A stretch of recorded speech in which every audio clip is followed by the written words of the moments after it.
This is a Vampire Diaries podcast for the episode 403, The Rager. I'm Lauren. And I'm Danielle. Previously on the Vampire Diaries, Elena is now a vampire. She's having trouble feeding. They've worked out that she can only drink straight from the source, and Matt has volunteered to be her personal blood bag. Stefan and Elena are together. Damon is annoyed at being stuck in town looking after all the kids. There's Connor the Hunter, who's turned up, and he has a magical tattoo that only Jeremy can see. So in this episode, not a lot happens. There's a party and a bike and school and some bombs attached to some arrows, and Klaus comes back for no reason at all. And it's a premature strip show. Connor the Hunter. Yeah. Do you have anything you want to say? I still like him. He came across as quite smart last episode. He didn't come across as smart this episode. No, he was a bit dumb. Maybe he's still smart, but he's a bit arrogant. Because maybe all the vampires he's ever come up against before, this isn't really the same thing. And so we as the audience know that he's way out of his depth. Yeah. Which kind of shows at the end, because he's basically being held hostage now by the originals. Yeah. But yeah, I still like him. Yeah, he's a bit. I like him because he's an ambiguous character, and I like ambiguous characters, and I like what they're doing with him so far. But his scene with Jeremy, where they're talking about, where he says, "You're a potential hunter because you can see my invisible tattoo," and so he just assumes that Jeremy wants to help him hunt the vampires. There's never a choice about it, because he has no idea just how deeply entrenched the vampire life is for this town. When he goes to Matt and shoves him up and goes to the wall and says, which one of your classmates is a vampire? And it's which one isn't? Is the easiest question to answer. It's ridiculous. So he's showing that he's a little bit naive. He doesn't know exactly what's going on in town. And you'd think that actually he'd be a bit more prepared, considering that the pastor just blew himself up, and he's coming to town following that. You'd think he'd be a little bit more prepared. And it's by the end of the episode, this whole great big scary hunter has been completely unravelled because he doesn't even know his own history. Exactly. So, whatever he is, he's probably a fifth of what he could be. So, it's interesting to see where they'll go with that. Yeah.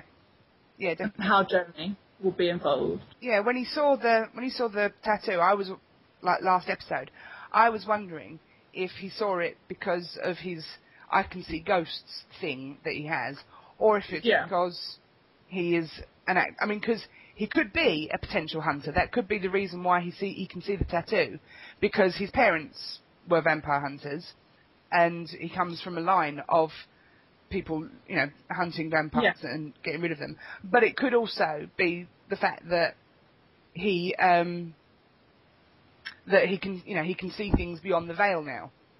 Yeah, I think it could be a mixture of the both. Yeah, but I favour the second theory, that it's a bloodline thing, because if Connor is one of the 5, then it's obviously 5 bloodlines, 5 originals. Yeah. And Jeremy's parents, they casually dropped into the first episode that they were the ones that had set up the plan of yeah, that's true. Stop vampires, and small things about the Gilbert parents, the lake house and the books they had, and they seemed to even know about Klaus and the originals, compared to the rest of the surrounding family in Mystic Falls. Seemed to be a much more knowledgeable on the whole vampire thing. Yes, they could be a special family of vampire hunters, and Jeremy is then one of the line. Yeah. But we'll see. Talking about Jeremy though, I loved his interactions with Damon in this episode, because I just love their little family. I think it's just so cute. Yeah. And his little line, he's like, "See, I told you I could be a badass," and Damon's like, "Yeah, no, badasses don't say that. Yeah. I loved it. No, because that's like one of the things that I think is really important to the storyline, but then it's like all happening off screen. So if you don't spend time thinking about the characters, it's like one of the things that might make some people say, oh, they're really out of character. Because it's quite clear that Jeremy is probably the one that actually called Damon to be all like, hey, this hunter is like after me and stuff, even though Stefan was the one peering in the window when he was talking. Did you think that was creepy? I thought that was really creepy. he just sort of looked in and then backed away. What are you doing, creeper? But like, Jeremy doesn't like Stefan. Yeah. So he goes to Damon instead. Yeah. Which I like. Well, yeah, I mean, because the fact is that Damon's always treated him like the person that he is, rather, because Stefan's always treated him, dumbed him down, you know, you are Elena's kid brother, and we're going to treat you like a child. Stefan basically ignores Jeremy. Like, Damon is actually the one that has friends. Yeah. He might be on Caroline's hate list, but we'll ignore her. Well, yeah, we normally do. Yeah. Like, Stefan isn't really as close to anyone else, because, like, Damon's friends are adults. Yeah. Well, Damon's friends are his friends because of what he's done with them. I mean, they go, because he went on hunts with Alaric, and then he's done something similar with Damon, and with Jeremy, but Stefan never does that. Whenever there's any kind of threat that they need to eliminate or go out or whatever, or rescue someone, he goes with Damon. He never does it with someone else. Do you know what I mean? It's very... He's actually very insular when it comes to that. And so all of his friends are actually just Elena's friends. They're not his friends for his own reasons. He uses people, like, to go to Bonnie when he needs something from her, or, like, talk to someone if they're, like, if it's relevant to Elena, like, oh, you need to do this because it's important to Elena. It's not, like, off his own back. And I think one of the important things about Damon's relationship with other characters is that they're not conditional. Like, his friends realise that he maybe makes sometimes immoral choices and stuff like that. Which I think was kind of highlighted by that scene where there's Elena, Caroline and Stefan talking, and Elena's all like, oh, murderous rage, and Stefan's like, I'll leave the murdering to Damon. Bye, dickhead. That's ridiculous. Wait, what were we talking about? Jeremy and Damon. Yeah, Jeremy and Damon. Yeah, so, like, even going back to, like, season 1, Damon's always made an effort with him, like... Well, he just tells the truth. He's easier to deal with because Damon tells the truth. And so, I mean, he might be blunt about it and he might shove it in your face. But at the end of the day, you can take what he says at face value. And Jeremy really appreciates that for all the times that he's been compelled and sent away, and he's been left in the dark by Elena and Stefan. He appreciates the opportunity to be told the truth and to make a decision about what he's going to do. Yeah, to have an understanding. Yeah, just like Damon's new friend Meredith. I mean, I really like their first scene where he calls her because he's stuck with the arrows in his chest. Yeah. And I like that. I mean, to be fair, it was blatant fan service, a bit much like the Rose speech back in season 3, where she just spelled out the difference between the Stelena relationship and the Delena relationship. She basically just put it out there. She's pointing out the obvious. Yeah, she pointed out the obvious. But yeah, basically, he's had his heart broken, and yet he's still here, and he's still fighting, he's still helping Elena, and they're not actually appreciating him for it. And she's saying that's a good thing, and he's doing a good thing, and it's being pointed out. But to be honest, all of Stefan's good deeds, with quotation marks, are they're lauded. Yeah, they're lauded out all the time on the show. So it's nice, actually, to get the same happen to Damon instead, and I like that. And then they're seen in the in the hospital. I mean, I liked most of that until she started saying that he's got to fix stuff with Stefan and Elena, because I don't see what there is to fix with Elena, because he's still there for her, he's still helping her out, and Stefan is the one who told him to leave town, and then earlier on in the episode, suddenly he's, oh, don't be melodramatic just because you want to leave, and it's like, well, make up your mind, what do you want to do? And so really it's up to Stefan, because I mean, when Stefan was talking to Caroline, he was talking about the fact that that Damon promised him he would help keep him from going over the edge, but they're not in a good place right now. Well, I'm like, Stefan, if you want something from your brother, then you should be the one to go to him. You should be the one to try to mend the bridges to him. You shouldn't be waiting for him to come to you, because that's ridiculous. So why are people telling Damon to fix things with Stefan when the onus is all on Stefan? He's got everything he wanted.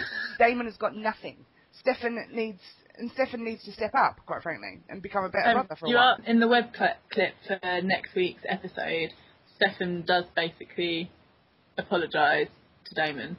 It's a really shit apology. Well, it always is to him. Go, I'm sorry, but like, Damon hasn't particularly followed up on Meredith's advice.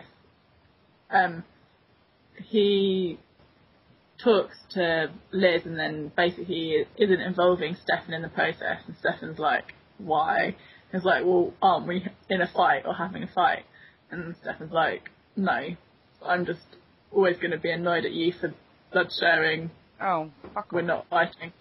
And so apparently that's his idea of an apology, but whatever. Lovely. That sounds great. Can I say that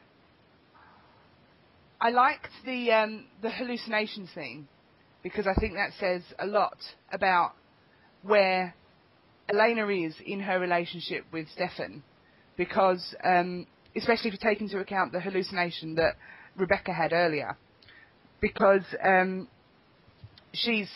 Rebecca hallucinates that Matt is in front of her, telling her things that she wants to hear. The fact that she's amazing, and she's had 1,000 years to grow and become a wonderful person.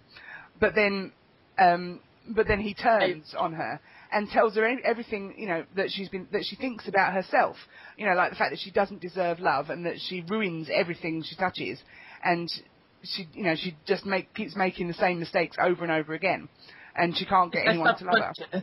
Yeah, so it's like the subconscious, because even Damon back in season 2, when he was dying, his subconscious helped him realise that Catherine was using him and all of that. Exactly. So it's their subconscious bringing their real thoughts to the surface. Exactly. And so in that DE scene, when she first hallucinates that she's kissing him and she screams no, I mean you can kind of understand why she'd be freaked out, because she thinks she's making out with Stefan, and then suddenly it's Damon again.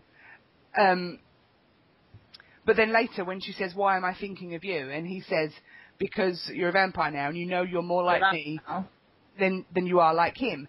And that's true, because she's never going to have the bloodlust that Stefan has, and so he's either a ripper, although that was lame, but he is either a ripper or he's not a vampire, because he isn't a vampire. When he's on animal blood, he's not as strong as a vampire.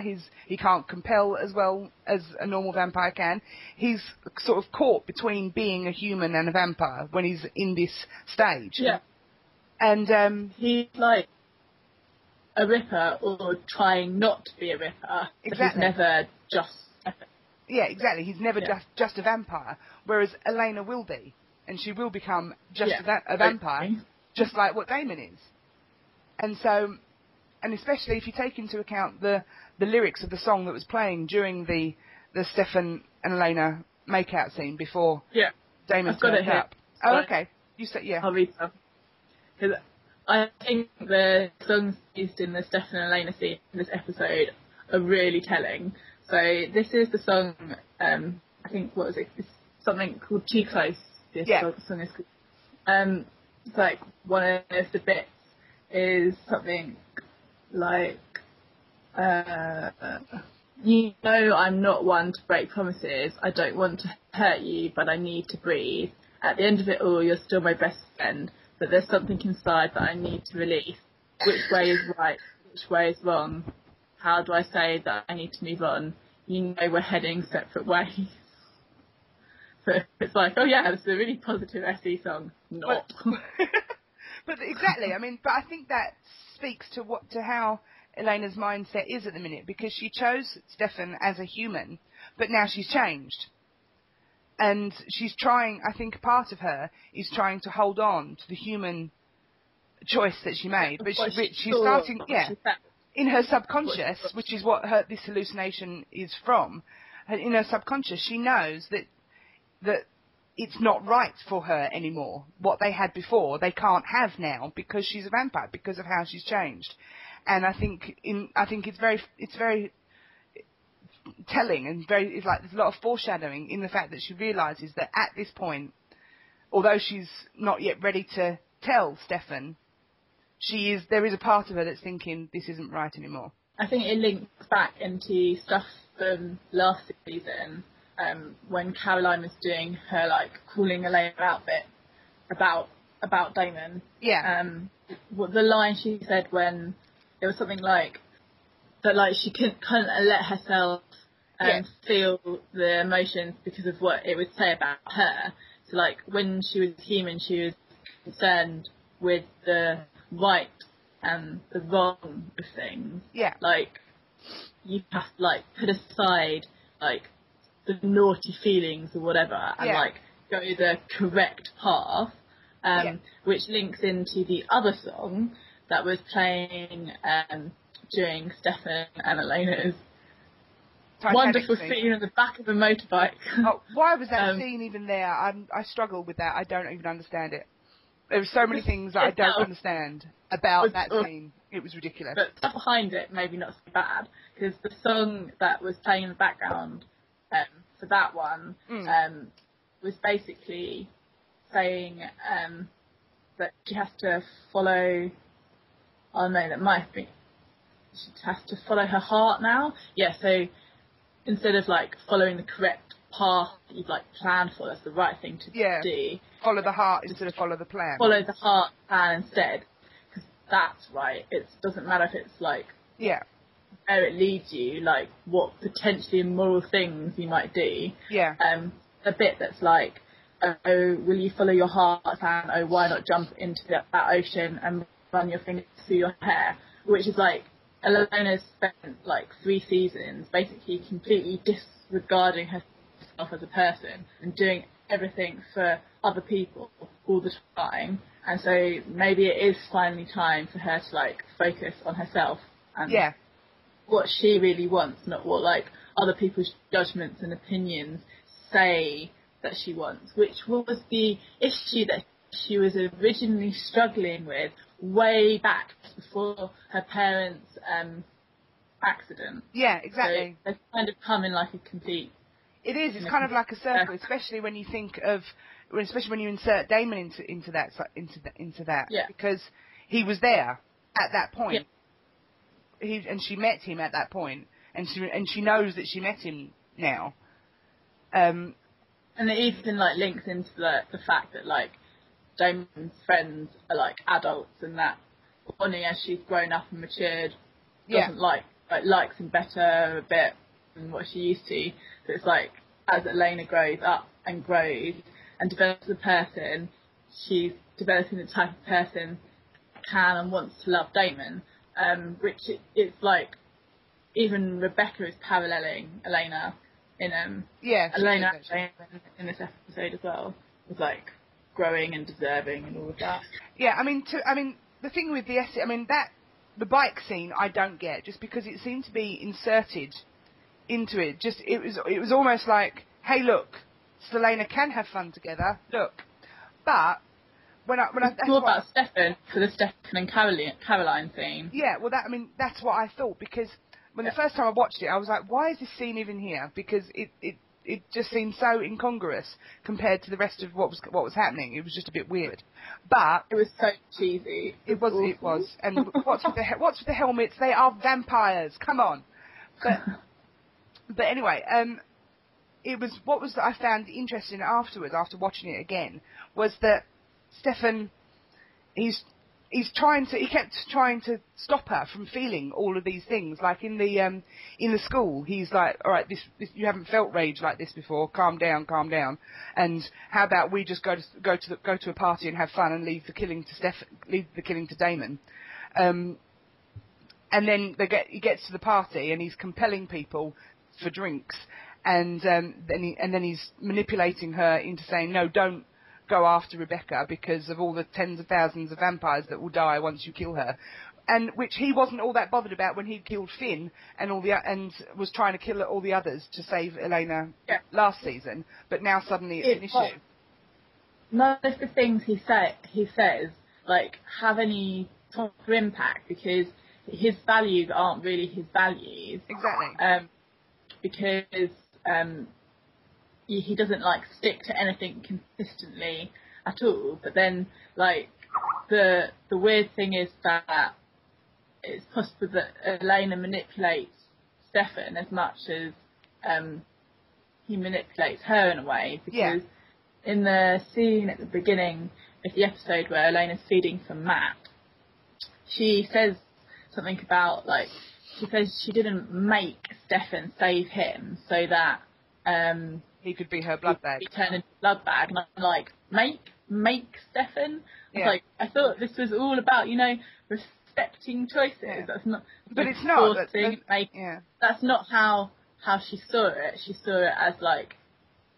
Yeah, because she knows. Like, I mean, exactly. Yeah. She knows that she manipulates him, and she knows that. Manipulated Damon too, but oh yeah, she does. But she is a manipulative person. That's been seen before, like when she manipulated Rose into taking her to see Slater in season 2, and when she manipulated someone else that I can't remember. Anyway,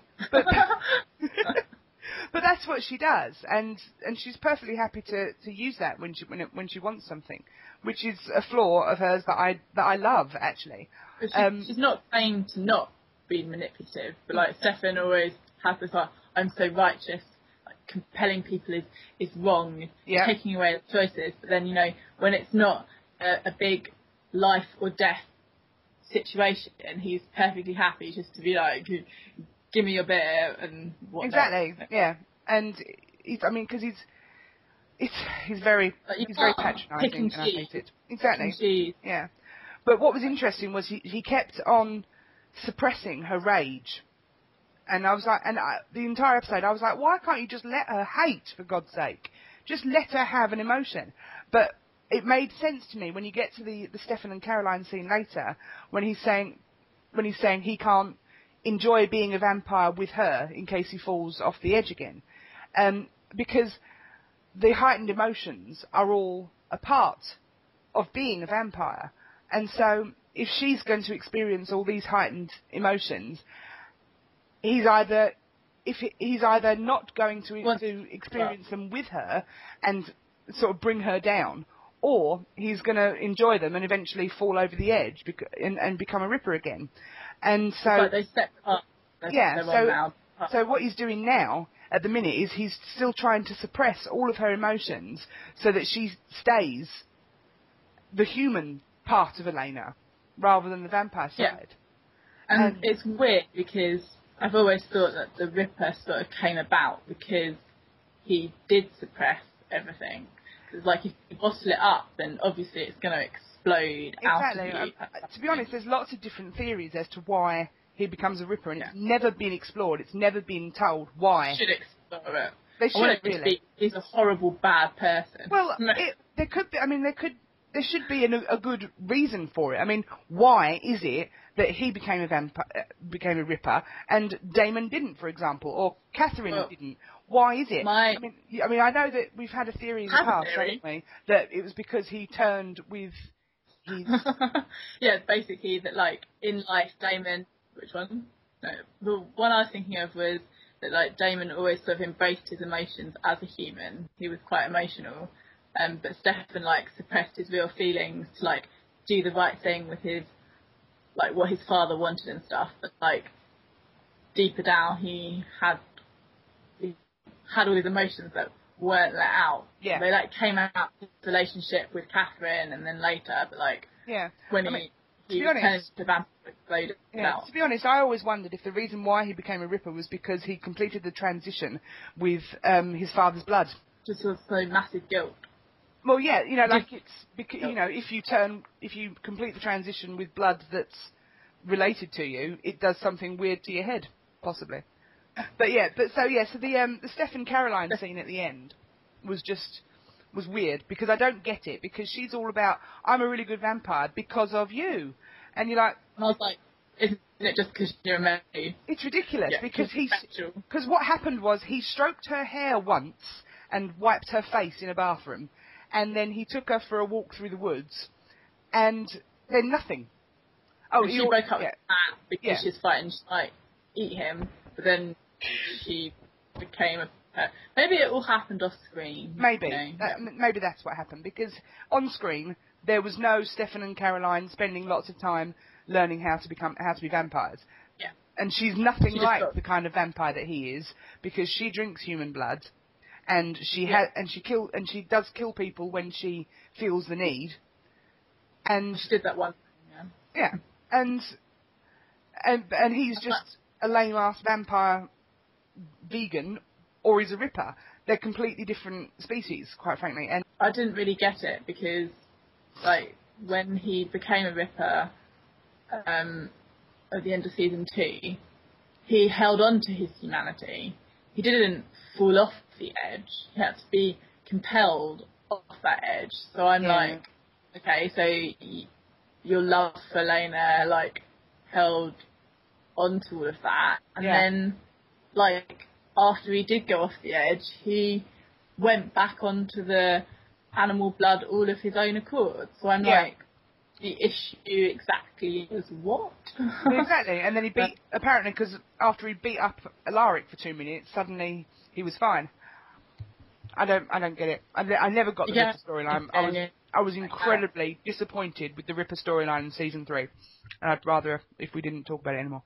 Yeah, so that's Stefan and Caroline. Yeah. Which leads us into the last few little bits to talk about, which was mainly Lena and Rebecca / April, because they sort of had a few scenes together. Yes, they did.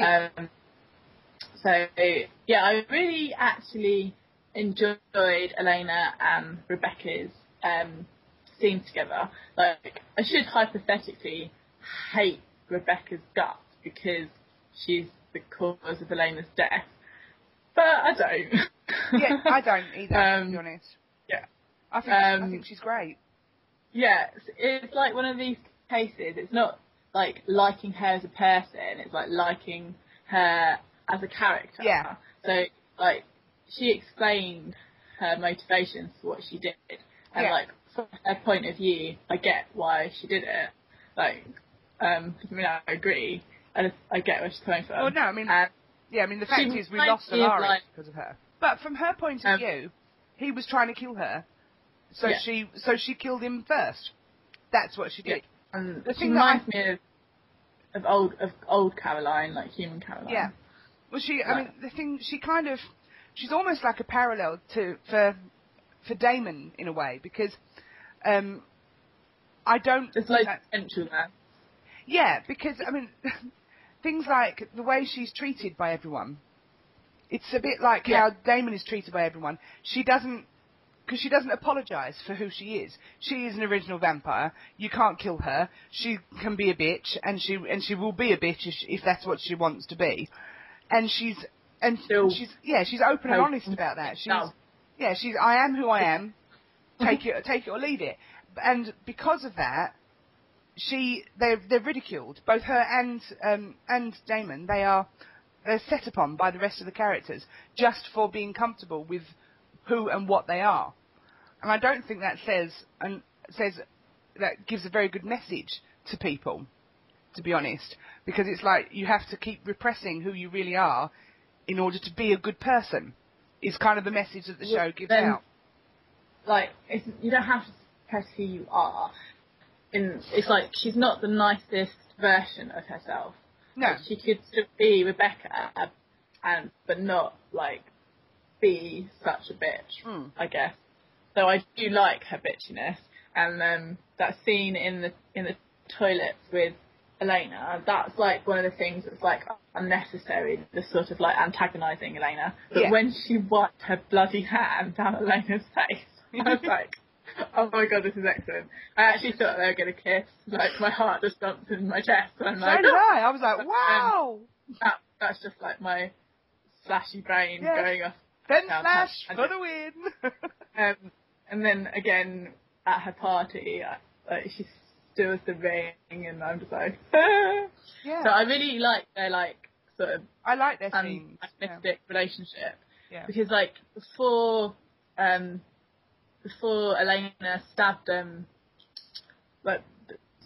daggered Rebecca, they sort of like had the beginnings of a sort of like little bit of a friendship, and I'm like, and then they like kind of ruined it. But it's like, maybe, you know, they'll get the trust back, because, you know, trying to kill each other or succeeding in killing each other, you know from past experiences that this doesn't mean that they can't be friends. I think, to be honest, at some point, I think April will be the one that brings them together, because April is like Elena's friend, and then Rebecca, due to like the parallel sympathies of like having no family, like seems to genuinely actually now want to help April too. So there's that. Even though I'm like, April, you're just Anna 2.0, and I don't trust her because I'm just suspicious of nature.